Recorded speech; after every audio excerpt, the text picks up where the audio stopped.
The conference hall on Station Nexus 7 buzzed with tension as representatives from 12 different species gathered for the most important trade negotiations in galactic history. Ambassador Marcus Chen sat quietly at the human delegation table, reviewing his notes on a simple tablet, while alien voices filled the air around him in dozens of different languages.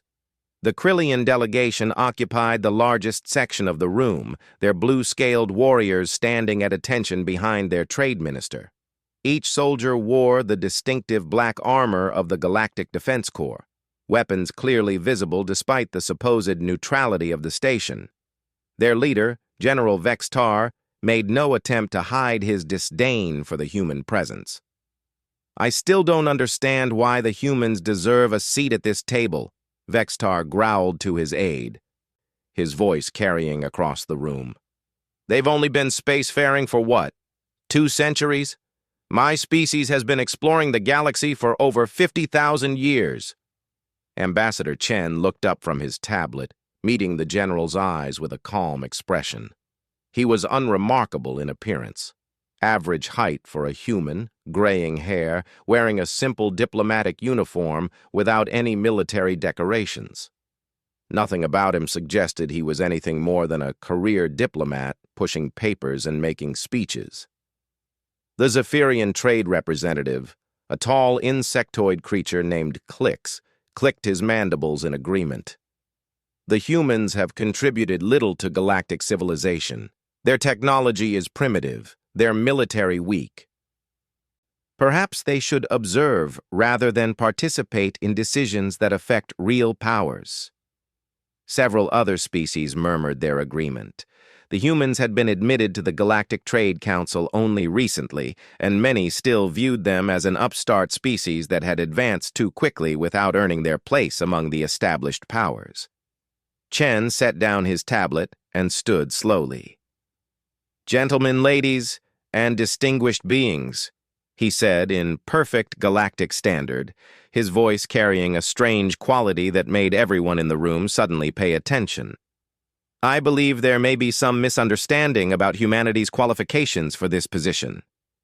General Vextar laughed, a harsh sound that echoed off the metal walls. "Misunderstanding. Human.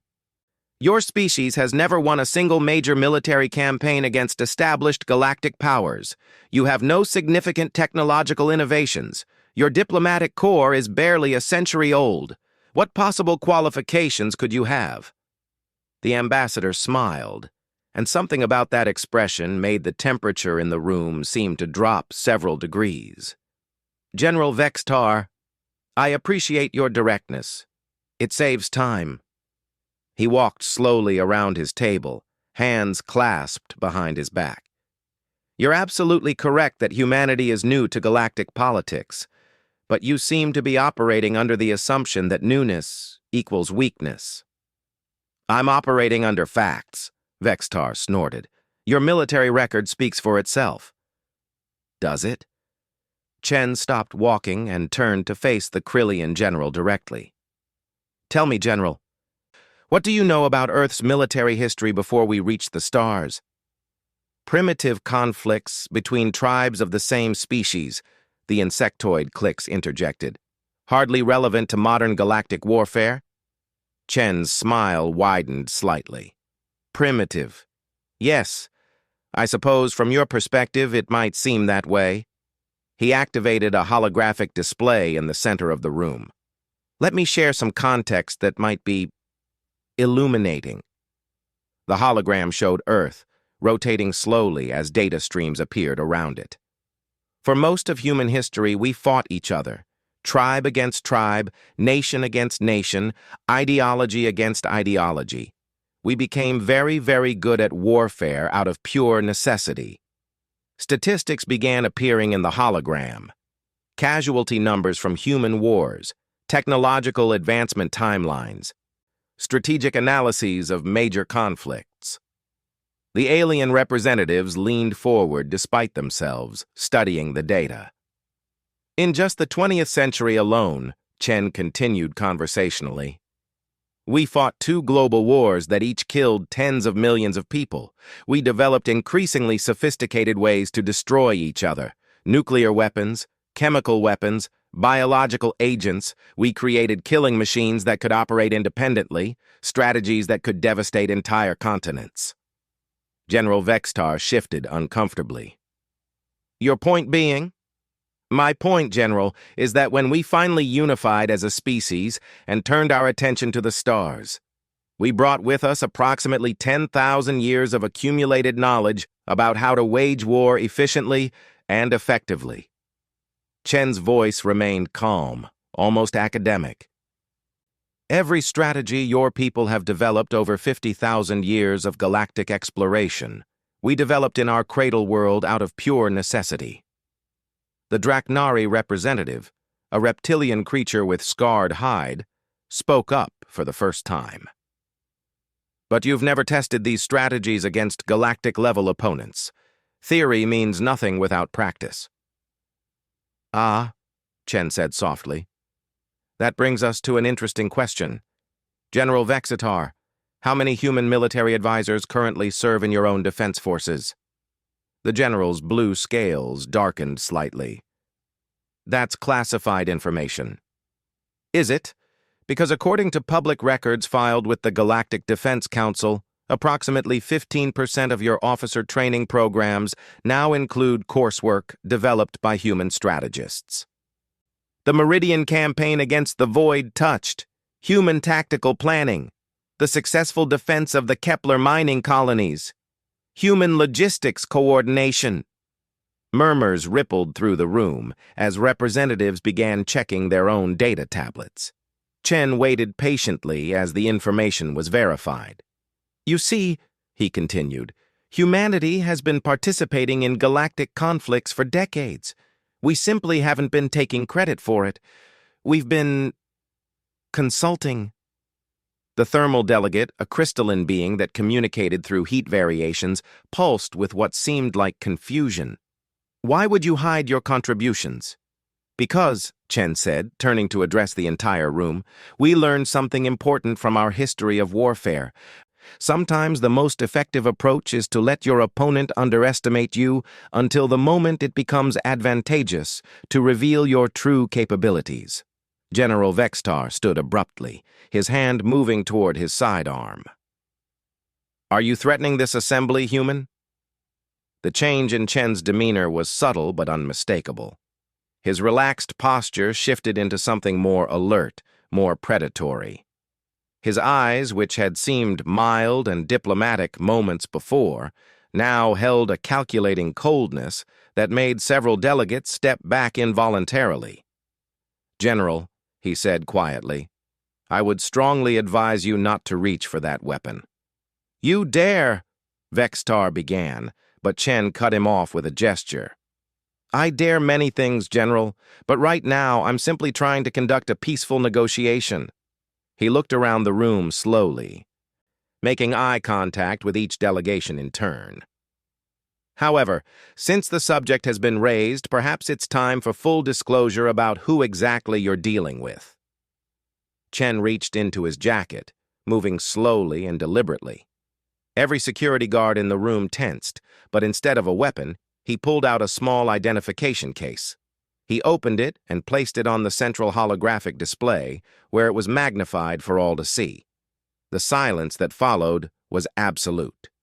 Several delegates actually gasped, and the Draknari representative took an involuntary step backward. The identification showed Chen's face, but the name read, Marcus Baba Yaga, Chen, Special Operations Division, Terran Defense Force. Below that were service ribbons and commendations that many in the room recognized, not from human conflicts, but from some of the bloodiest campaigns in recent galactic history. Ladies and gentlemen, Chen said softly, allow me to properly introduce myself. I am indeed Ambassador Chen, and I am here to negotiate trade agreements on behalf of humanity. But before I took up diplomacy, I spent 30 years in what we humans call the wet work division of our military. General Vextar's hand had frozen halfway to his weapon. "Baba Yaga," he whispered, "but that's just a legend, a ghost story." "Is it?" Chen's smile returned, but it no longer looked diplomatic. "The massacre at Red Station. 67 pirate leaders dead in a single night, their entire command structure eliminated without a single witness. Who do you think did that?" The room had gone so quiet that the hum of the station's life support systems seemed thunderous. Chen continued speaking in the same calm, conversational tone. "The siege of Thanatos 7th. A single operative infiltrated a fortress defended by 5,000 soldiers and neutralized the entire command staff before vanishing into the night. The Zephyrian incident, where a terrorist cell that had been operating for 15 years simply disappeared, along with their leadership, their funding sources, and their safe houses." Clix's mandibles were clicking rapidly, a sign of extreme agitation in his species. "You're saying that was you? One human?" "One human with 30 years of experience and the accumulated tactical knowledge of a species that spent 10 millennia perfecting the art of warfare," Chen corrected. "But yes, that was me, along with a few other operations that remain classified." The holographic display changed, showing a series of mission reports with most details redacted, but enough visible to confirm Chen's claims. Dates, locations, and outcome summaries painted a picture of surgical precision and devastating effectiveness. "You see," Chen said, beginning to walk around the room again, "when humans joined the galactic community, we were very careful to assess the existing power structure. We studied each major species, learned your strengths, your weaknesses, your tactical preferences. We identified potential threats and managed them appropriately." General Vextar finally found his voice. "Managed them how?" "Oh, nothing dramatic. A criminal organization here, a terrorist cell there, the occasional pirate fleet that thought human shipping would be easy prey. We simply cleaned up the neighborhood." Chen's expression was almost apologetic. "We're very thorough when it comes to threat assessment." The Meridian delegate, who had remained silent throughout the exchange, spoke up in a trembling voice. "The Obsidian Cartel. They controlled 30% of the illegal arms trade in this sector. Last year they just vanished." "Did they?" Chen asked innocently. "How unfortunate. I suppose someone must have decided that selling weapons to raid human colonies was poor business practice." The implications were sinking in for everyone in the room. Humanity hadn't been weak or unprepared when they joined galactic civilization. They had been quietly, systematically eliminating any threats to their expansion while maintaining the appearance of peaceful, bumbling newcomers. "So you see," Chen said, returning to his place at the human delegation table, "when we humans request a seat at this trade negotiation, we're not asking as supplicants hoping for scraps from the established powers. We're informing you, as a courtesy, that we intend to participate as equals." He sat down and picked up his tablet again, as if the last few minutes had been nothing more than a minor clarification of credentials. "Now then," he said pleasantly, "shall we discuss these trade routes? I believe humanity has some very competitive shipping rates to offer, and given our demonstrated commitment to security, I think you'll find our protection services quite comprehensive." The silence stretched on as each delegation tried to process what they had just learned. The humans weren't newcomers to galactic politics. They were apex predators who had been hunting in the shadows for decades, while everyone else assumed they were harmless. General Vextar slowly, very slowly, moved his hand away from his weapon and sat down. His blue scales had taken on a distinctly pale hue. "Yes," he said finally, "let's discuss trade routes." The negotiations had continued for 6 hours after Chen's revelation, and the atmosphere in the room had shifted dramatically. What began as barely concealed hostility toward the human delegation had transformed into nervous respect mixed with fear. Trade terms that had been dismissed as unreasonable when proposed by weak humans were suddenly being seriously considered now that the delegates understood who they were really dealing with. Ambassador Chen maintained his diplomatic facade throughout, discussing shipping routes and tariff structures as if he hadn't just revealed himself as one of the galaxy's most feared assassins. He spoke knowledgeably about trade volumes and economic projections, occasionally making small jokes that no one quite dared to laugh at anymore.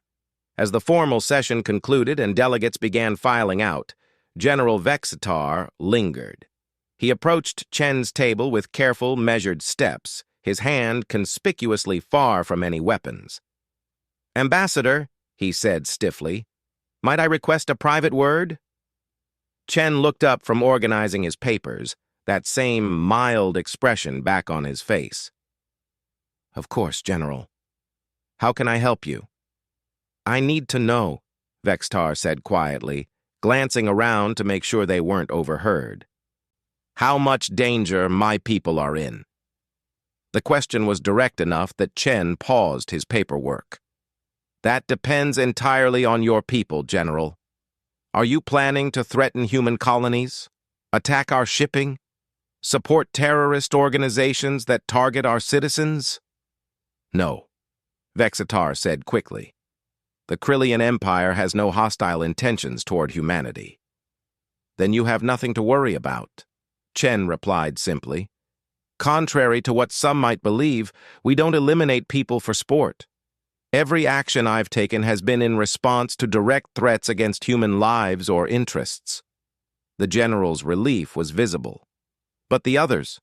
Some of the species here today have been less than friendly toward human expansion." Chen smiled.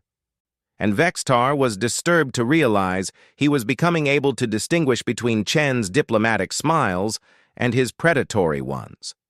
This was definitely the diplomatic version. "General, let me share something with you that might put your mind at ease.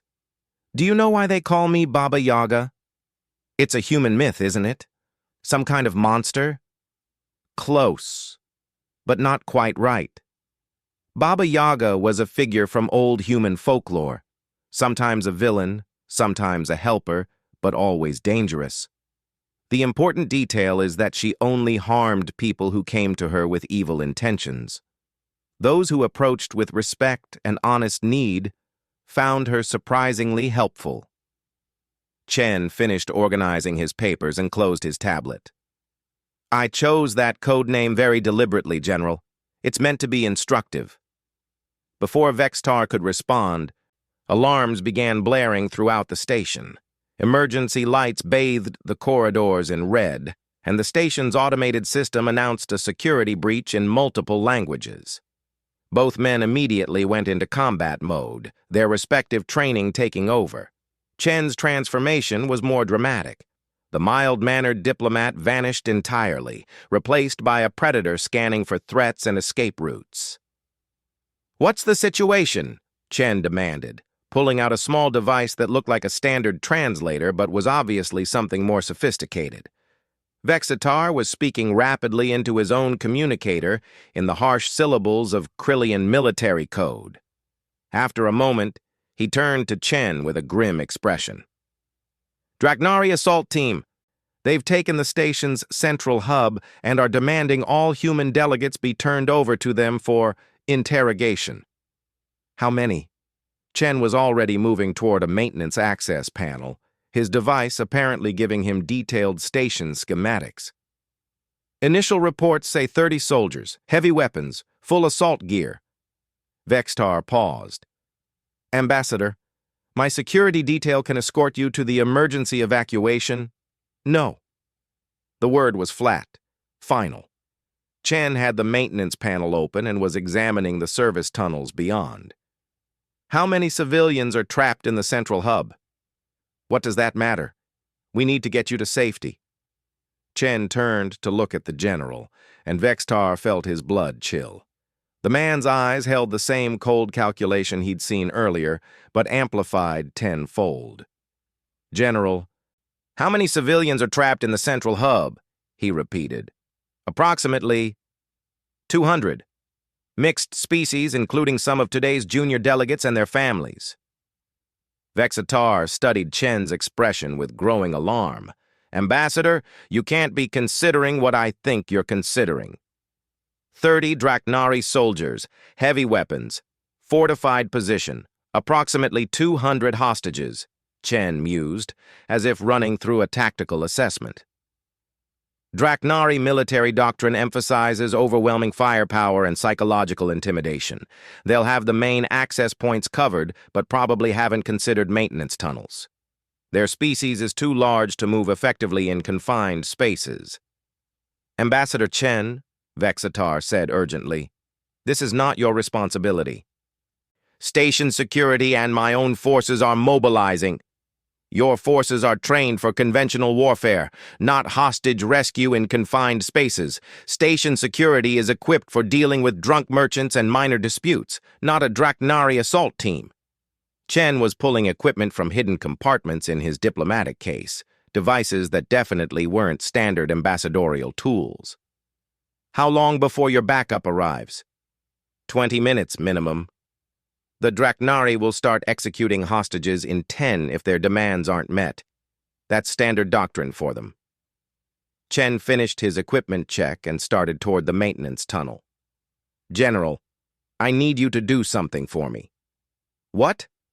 Get everyone else to the evacuation zones. Make sure all delegates are accounted for. And General, once I go into those tunnels, you don't know where I am or what I'm doing. Officially, Ambassador Chen is in protective custody somewhere safe while the crisis is resolved. Vextar grabbed Chen's arm as he prepared to enter the tunnel.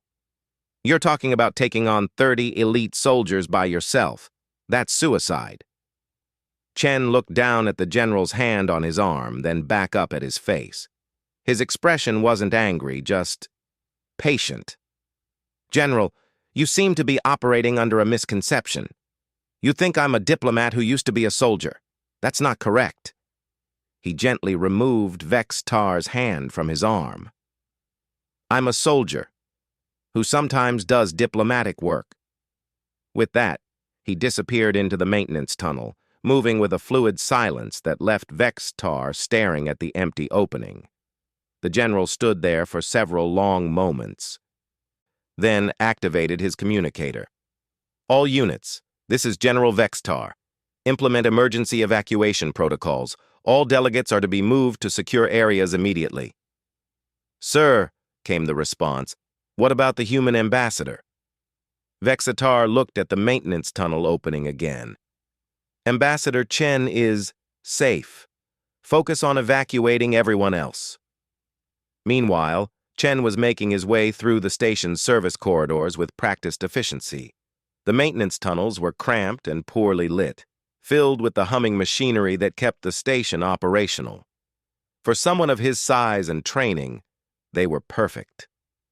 His handheld device showed him not just the station layout, but also heat signatures throughout the structure. 30 Draknari soldiers, just as reported, positioned in a defensive perimeter around the central hub. Approximately 200 civilians huddled in the main area, with several smaller groups trapped in adjacent chambers.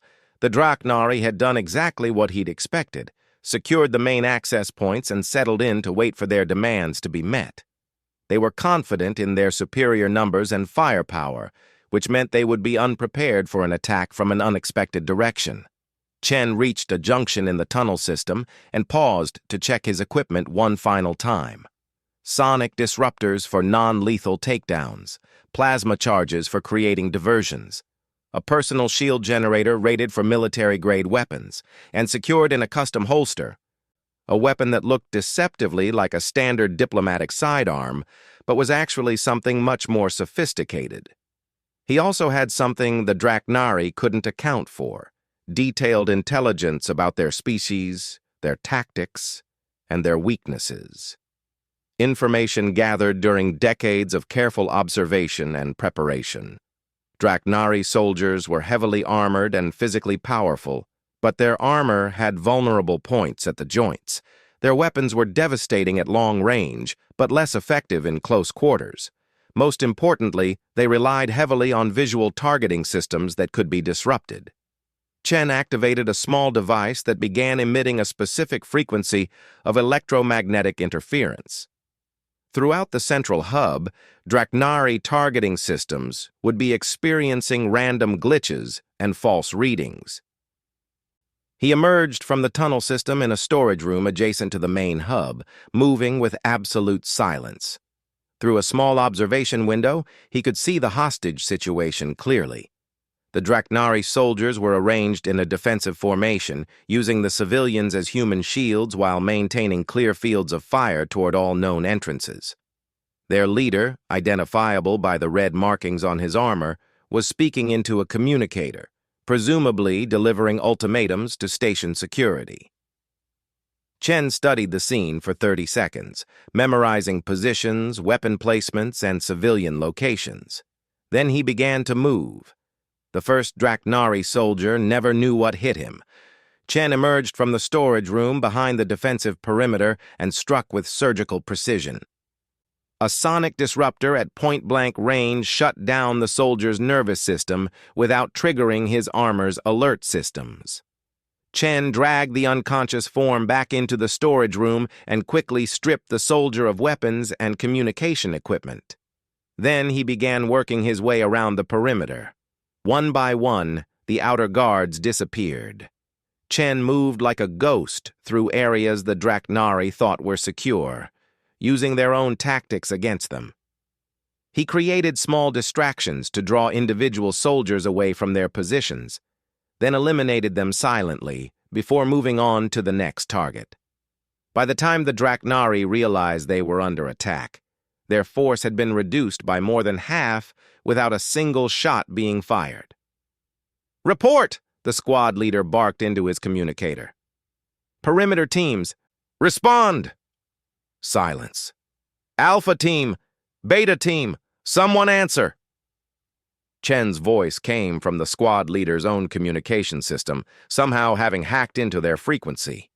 When he spoke, it was in perfect Draknari military dialect. "Squad Leader Thaxmore of the Crimson Fang Battalion, you have 30 seconds to release the hostages and surrender, or I will demonstrate why humans are considered the apex predators of the galaxy." The squad leader's reptilian features twisted with rage. "Who dares?" "I am Marcus Chen," came the calm response. "Some know me as Baba Yaga. Your intelligence files should have information about what that means." The effect on the remaining Draknari soldiers was immediate and dramatic. Several actually stepped backward, and Chen could see them glancing at each other with obvious fear. "Impossible," Thaxmore snarled, but his voice lacked conviction. "Baba Yaga is a myth." "Tell that to your colleagues." Chen's voice came from a different speaker now, then another, as if he was somehow everywhere at once. "Tell that to the Obsidian Cartel. Tell that to the pirates of Red Station." The lights went out. Emergency lighting kicked in a moment later, bathing everything in dim red illumination. But in those few seconds of total darkness, Chen struck. When the emergency lights flickered back to life, the tactical situation had changed completely. 3 more Draknari soldiers lay unconscious on the floor, and Ambassador Chen stood in the middle of the central hub, completely calm, with his hands visible and empty. The remaining soldiers, now only 12 of the original 30, had their weapons trained on him, but their formation was ragged, panicked. Squad leader Thaxmore kept glancing at his fallen comrades, trying to understand how a single human had penetrated their defensive perimeter so completely. "Don't move, human!" Thaxmore commanded, though his voice cracked slightly. "I will execute hostages if you take another step." Chen smiled the same diplomatic smile that had unsettled General Vextar earlier. "Squad leader, you seem to be operating under several misconceptions. First, you believe you're in control of this situation. Second, you believe threatening civilians will influence my actions. And third, you believe you have any chance of leaving this station alive if you continue this course of action." "We have hostages," Thaxmore shouted. "You cannot." "You had hostages," Chen corrected gently. "Now you have 12 soldiers with compromised equipment, degraded communications, and no clear exit strategy, facing an opponent who has already demonstrated the ability to eliminate 60% of your force without firing a single shot." As he spoke, Chen began walking slowly toward the group of civilians. The Draknari soldiers tracked him with their weapons, but none of them fired. Something about his complete lack of fear was deeply unsettling. "Let me explain your situation," Chen continued conversationally. "Your electromagnetic targeting systems are currently operating at approximately 30% efficiency due to interference I introduced 20 minutes ago. Your communications with your extraction team have been compromised. The updates you've been receiving are actually coming from station security, who are feeding you false information about evacuation schedules." Thaxmore's reptilian features paled as he checked his equipment readouts and confirmed Chen's assessment. "Your heavy weapons are designed for ship-to-ship combat in open space, making them poorly suited for the confined environment of this station. More importantly, you're operating under the assumption that I care about your ability to kill civilians, which suggests you fundamentally misunderstand human psychology." Chen had reached the edge of the civilian group. Men, women, and children from a dozen different species were huddled together, many of them injured from the initial assault. He knelt down next to a wounded Zephyrian child, checking her injuries while continuing to speak. "You see, squad leader, most species view civilian casualties as regrettable but acceptable losses in pursuit of strategic objectives. Humans do not. When you threaten civilians, you don't create leverage. You simply ensure that your elimination becomes a moral imperative." The girl's arm was broken, but not critically. Chen applied a medical patch from his diplomatic kit, while several soldiers kept weapons trained on him. "The broken arm will heal completely," he told the girl's parents in their own language. "Keep her calm and still. This will be over soon." Standing again, Chen turned back to Thaxmore. "I'm going to make this very simple for you, squad leader. You have exactly 60 seconds to order your soldiers to lay down their weapons and release these civilians.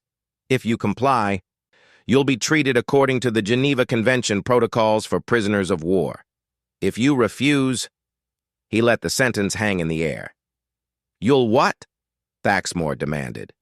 "You're one human against 12 trained soldiers." "Squad leader," Chen said softly, "I need you to think very carefully about something. How did I eliminate 18 of your soldiers without any of them managing to send an alert? How did I penetrate your defensive perimeter without triggering a single sensor? How am I standing here calmly having a conversation while your weapons are pointed at me?" The implications began to sink in. If Chen was confident enough to stand in the open, surrounded by enemies, it meant he had assets they couldn't see, preparations they weren't aware of, contingencies they hadn't planned for. "You're bluffing," Thaxmore said, but uncertainty was creeping into his voice. Chen checked his chronometer. 45 seconds remaining. One of the younger Draknari soldiers glanced nervously at his squad leader. "Sir, maybe we should—" "Silence," Thaxmore barked. "We do not negotiate with inferior species." 30 seconds, Chen observed. The squad leader raised his rifle, pointing it directly at Chen's chest. "I will kill you where you stand, human." Chen's expression didn't change at all. "Squad leader, I want you to look very carefully at your weapon's targeting display." Despite himself, Thaxmore glanced down at his rifle's scope. The display showed multiple target locks, but they weren't on Chen. Instead, red targeting indicators had appeared on each of his own soldiers, originating from positions throughout the hub that should have been empty. 15 seconds, Chen said conversationally. "Oh, and squad leader, you might want to check your armor's structural integrity readouts." Thaxmore's eyes widened as he accessed his armor diagnostics. Critical support systems were showing failure warnings. His communications array was offline. Even his weapons power cell was reading nearly empty, despite being fully charged when the assault began. What did you do? He whispered. I did what humans always do, squad leader. I prepared for every contingency. Chen's smile was no longer diplomatic. When I identified your strike team 3 hours ago, I began making preparations. Sonic resonators placed at strategic points throughout the station, tuned to the specific frequency that destabilizes Draknari armor. Electromagnetic pulse devices positioned to disable your equipment on command. And yes, I called in some backup. As if summoned by his words, figures began emerging from concealment throughout the central hub. They moved with the same fluid silence as Chen, dressed in dark clothing that seemed to absorb the emergency lighting. Each one carried weapons that were clearly non-standard, and their movements marked them as professionals of the highest caliber. Allow me to introduce Alpha Team, Terran Special Operations Division, Chen said proudly. They've been aboard this station for 6 months, embedded as maintenance workers, security guards, and custodial staff. When you attacked this station, you didn't just threaten random civilians, you threatened a facility under the protection of some of the most dangerous humans in the galaxy. The Draknari soldiers found themselves surrounded by operators who had appeared from nowhere, each one with multiple target locks on multiple enemies. The tactical situation had reversed completely. 5 seconds, Chen announced. Thaxmore looked around desperately, realizing that his entire mission had been compromised from the beginning. The humans hadn't just responded to his attack, they had been expecting it, prepared for it, and had turned it into a trap. Time's up, Chen said quietly. The squad leader's shoulders sagged in defeat. Stand down, he ordered his soldiers. Weapons on the ground, now. One by one, the Draknari soldiers complied. Placing their rifles on the floor and raising their hands, the hidden human operators emerged fully from concealment, quickly securing the weapons and beginning the process of restraining the prisoners. Chen walked over to Thaxmore as the squad leader was being fitted with restraint cuffs designed for his species. Squad leader, I want you to understand something important. This operation was planned and authorized by the Draknari High Command, which means your government made a deliberate decision to attack human civilians. That cannot be allowed to stand. You got what you wanted, Thaxmore growled. The hostages are safe. My soldiers are captured. The crisis is over. Oh, this crisis is over, Chen agreed. But the larger issue has just begun. You see, when humans join a galactic community, we don't just adapt to existing power structures, we reshape them according to our own values. One of the Alpha Team operators approached and handed Chen a tablet displaying tactical information. Excellent, Chen said after reviewing the data. Squad leader, your extraction team and support vessels have also been neutralized. No casualties on their side either. Humans prefer to take prisoners when possible. They're all very much alive and very much in custody. Thaxmore's eyes widened. Impossible. Our ships were cloaked? Yes, we noticed. Human sensor technology has some interesting capabilities that we don't generally advertise. Chen handed the tablet back to the operator. The entire Draknari task force sent to capture or eliminate the human delegation has been defeated without a single loss of life on any side. I hope that sends the appropriate message to your high command. As the prisoners were led away and medical teams began treating the injured civilians, General Vextar finally arrived with station security. He took in the scene. Unconscious Draknari soldiers being loaded onto medical stretchers, human special operations personnel efficiently processing evidence, and civilians being reunited with their families. Ambassador, he said carefully, I trust the situation is resolved. Chen was back to looking like a mild-mannered diplomat, helping coordinate medical care for the wounded. Just a minor security incident, General. Station security performed admirably, and I'm pleased to report that the crisis was resolved without any loss of life. And the other matter? The tactical situation? I'm not sure what you mean, General. I was in protective custody throughout the incident, as per standard diplomatic protocols. Chen's expression was perfectly innocent. Though I understand there may have been some kind of coordinated law enforcement operation that coincidentally resolved the crisis. Vextar studied Chen's face, looking for some hint of the predator he'd seen earlier. The man standing before him now seemed genuinely focused on helping injured civilians, showing no trace of the calculated killer who had eliminated 18 elite soldiers without breaking a sweat. "Of course," the general said finally. "Diplomatic immunity and all that." "Exactly," Chen agreed. "Though I do hope this incident won't interfere with our trade negotiations. Humanity is very much looking forward to establishing productive relationships with all members of the galactic community." As if summoned by his words, delegates from the other species began arriving to check on their people and assess the situation. Each one looked at Chen with a new understanding of what human diplomacy actually entailed. The Zephyrian representative, Clix, approached cautiously. "Ambassador Chen, on behalf of my government, I want to thank you for your assistance during this crisis." "Think nothing of it," Chen replied warmly. "Protecting civilians is simply the right thing to do. I'm just grateful that station security was able to resolve the situation so efficiently." But as Clix walked away, he was thinking about targeting systems that had mysteriously failed and soldiers who had vanished without a trace. The official story was convenient fiction, and everyone knew it.